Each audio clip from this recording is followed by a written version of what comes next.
क्या आपकी भी बहुत टाइम से इच्छा है कि पान का पौधा ग्रो करे घर पर, लेकिन हर बार कुछ ऐसा हाल हो जाता है जैसा फर्स्ट टाइम मैं प्लांट लेकर आई थी मेरा भी हुआ, और मैंने बहुत ट्राई किया इसे जिंदा रखने की, लेकिन लास्ट में इसने अपनी सांसें छोड़ ही दी। फिर से लेकर आई प्लांट। तो आप देख सकते हो ये मैं लेकर आई थी ऑलमोस्ट जून जुलाई के वक्त, तो उस वक्त भी खराब हुआ जैसे कि मैंने वीडियोस के अंदर देखा था कि कब लेकर आना चाहिए, कैसे लेकर आना चाहिए वगैरह वगैरह, और इसे रिपोर्ट कैसे करे। फिर यहाँ पे मैंने इसकी गार्डन सॉइल मिक्स की। प्लांट का पॉट था जो मैंने लिया था 8 से 9 इंच का, तो आप 10 से 12 इंच का भी ले सकते हो। उसके बाद में इसकी सॉइल मिक्स के अंदर वर्मी कंपोस्ट, कोकोबीट और गार्डन सॉइल। फिर मैंने एक वीडियो में और ऐसा देखा था कि जब भी नर्सरी से लेकर आओ, मिनी ग्रो बैग्स है उसके अंदर रूट्स ओवर रूटेड हो रखी हो तो उसे भी रिपोर्ट 1 से 2 दिन में कर लेना चाहिए। तो मैंने वैसा ही किया। फिर मेरे मन में एक सवाल भी आया कि इसके अंदर लाल मिट्टी क्यों ही रखते हैं जब ये इतना टाइटली हो जाता है, या फिर इसमें चींटियां आनी शुरू हो जाती है, या फिर ये इसकी रूट्स है जो छोड़ती ही नहीं है लाल मिट्टी को। लेकिन बाद में कुछ एक्सपीरियंस से कुछ और ही पता चला कि ये कैसे लगाते हैं, क्यों लाल मिट्टी होती है। और हाँ, लेकिन लाल मिट्टी क्यों होती है वो मुझे अभी तक नहीं पता चला, तो कमेंट सेक्शन में मुझे लाल मिट्टी का जवाब जरूर देना। तो यहाँ पे मैं लाल मिट्टी को ज्यादा ना तोड़ते हुए, क्योंकि उसकी वजह से रूट्स भी इसकी डैमेज हो रही है,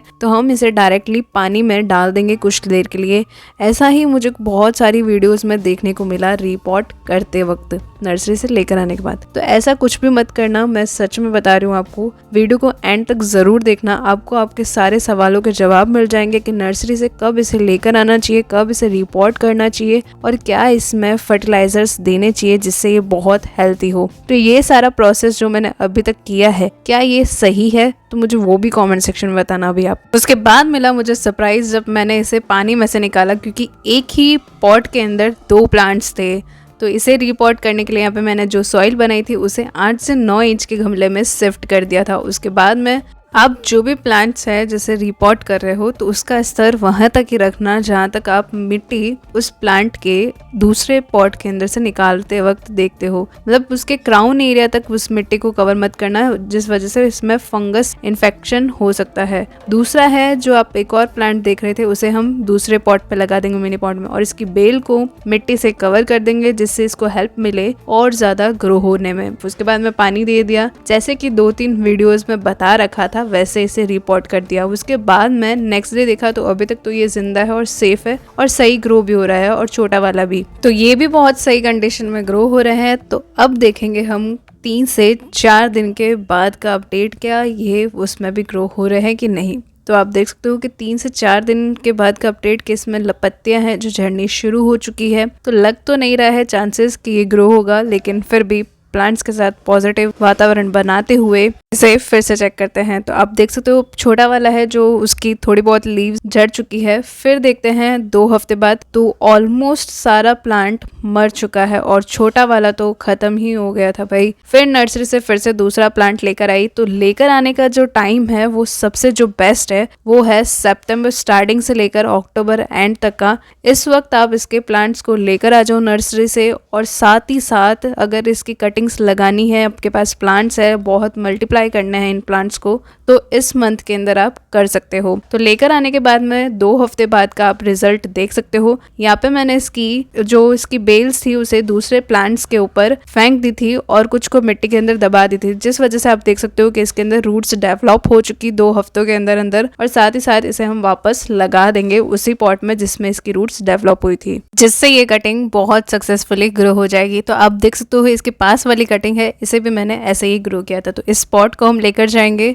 और बड़े पॉट के अंदर शिफ्ट कर देंगे। और हाँ, ये जो मॉस्टिक थी इसे कैसे बनाते हैं उसका भी ट्यूटोरियल आपको डिस्क्रिप्शन में लिंक दे रखी है, वहां से आप चेक कर सकते हो। और उसके बाद में हम जो प्लांट लेकर आए नर्सरी से 2 हफ्ते बाद में इसे रिपोर्ट करेंगे, तो उसके लिए हम सॉफ्टली इसे पॉलीथीन में से निकाल लेंगे जिससे हमारी मेन रूट्स है प्लांट की वो डिस्टर्ब ना हो। क्योंकि आपने स्टार्टिंग में देखा था कि हमने जैसा कि वीडियोस में बहुत सारी देखा था स्टार्टिंग में कि प्लांट कैसे रिपोर्ट करे नर्सरी से लेकर आने के बाद में, तो जैसा कि उसमें बता रखा था वैसा फॉलो करने के बाद में हमारा प्लांट सक्सेसफुली ग्रो नहीं हुआ। तो फिर हम सेल्फ एक्सपीरियंस के साथ इसे ग्रो करने वाले हैं, क्योंकि ऐसा ही एक और जो प्लांट लेकर आई थी, क्योंकि मैं 2 प्लांट लेकर आई थी इसके, तो उसे भी मैंने मिट्टी के पॉट के अंदर शिफ्ट किया था, उसका भी आपके साथ शेयर करूंगी अभी थोड़ी देर के अंदर। तो अभी चैनल पर बने रहना और सब्सक्राइब जरूर कर लेना। और इस बेल को हम इस पूरे मॉस्टिक के साथ कवर कर लेंगे। मॉस्टिक कैसे बनाते हैं घर पर वो जानिए तो डिस्क्रिप्शन में लिंक दे रखी, और साथ ही साथ कोकोबीट कैसे बनाते हैं उसकी भी लिंक दे रखी, और वरना आप चैनल पर जाकर चेक कर सकते हो। उसके बाद में इसे रखना कहाँ है वो जान लो, तो इसे डायरेक्टली सनलाइट में बिल्कुल भी मत रखना, क्योंकि अगर एक बार इसे सनलाइट में रख दिया तो उसके बाद में आप भूल ही जाना कि इसे रिकवर कर सकते हो,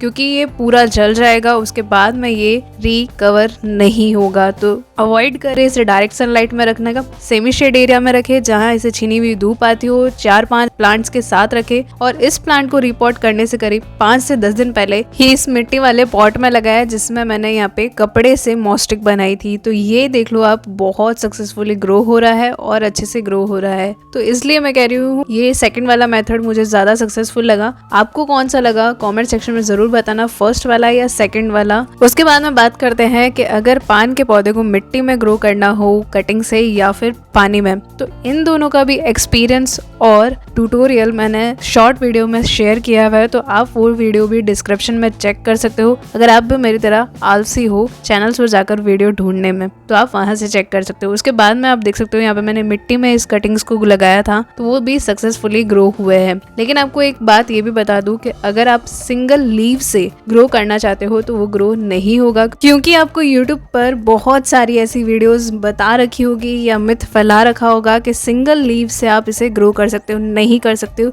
क्योंकि अगर आपको सिंगल लीव से ग्रो करना है तो उसके साथ उसकी स्टेम होनी चाहिए जिसमें एयर रूट्स बनी हो, वहाँ से ये ग्रो होता है। और अगर आप इसे सिंगल सिर्फ स्टेम से ग्रो करना चाहते हो पर उस पर लीव्स नहीं है, तब भी वो ग्रो नहीं होगी।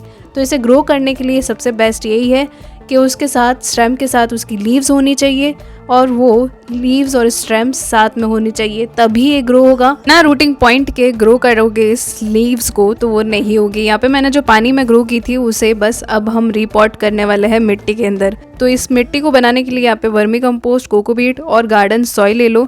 यहाँ पे मैं ये जो पॉट है जो 5 से 6 इंच का, उसमें इन सारी कटिंग्स को लगा रही हूँ। तो ये बस केयरफुली लगाना कि रूट्स डैमेज ना हो अगर आप इसे रिपॉट कर रहे हो तो यहाँ पे मैंने लगा दिया है। और उसके बाद में आप देख सकते हो कि जो पुरानी लीव्स है बस वो थोड़ी बहुत हटेगी, लेकिन उसके साथ ही साथ उसमें न्यू ग्रोथ दिखेगी आपको। आप देख सकते हो छोटी सी ग्रोथ हो रही है इसकी। तो बस थोड़ी बहुत केयर के साथ ये पूरा प्लांट अच्छे से ग्रो हो जाएगा। नीम ऑयल का स्प्रे कर सकते हो जिससे इस पर लगे हुए छोटे मोटे कीड़े और है तो वो भी हट जाएंगे और ये प्लांट अच्छे से हेल्थीली ग्रो होगा। और ये रिपॉट करने से पहले का रिजल्ट है। जब आप देख सकते हो कि मैंने इसे रिपॉट नहीं किया, तब मनी प्लांट की मॉस्टिक पर पान का पौधे की बेल है जो अपने आप ही चढ़ रही है हेल्थीली। तो बस इसके जो फर्टिलाइज़र है, लिक्विड फर्टिलाइजर्स, वो देखने तो जल्द आने वाली है मनी प्लांट केयर की वीडियो के साथ, तो वो देखना बिल्कुल मत भूलना। चैनल को अभी सब्सक्राइब कर लो अपडेट के लिए।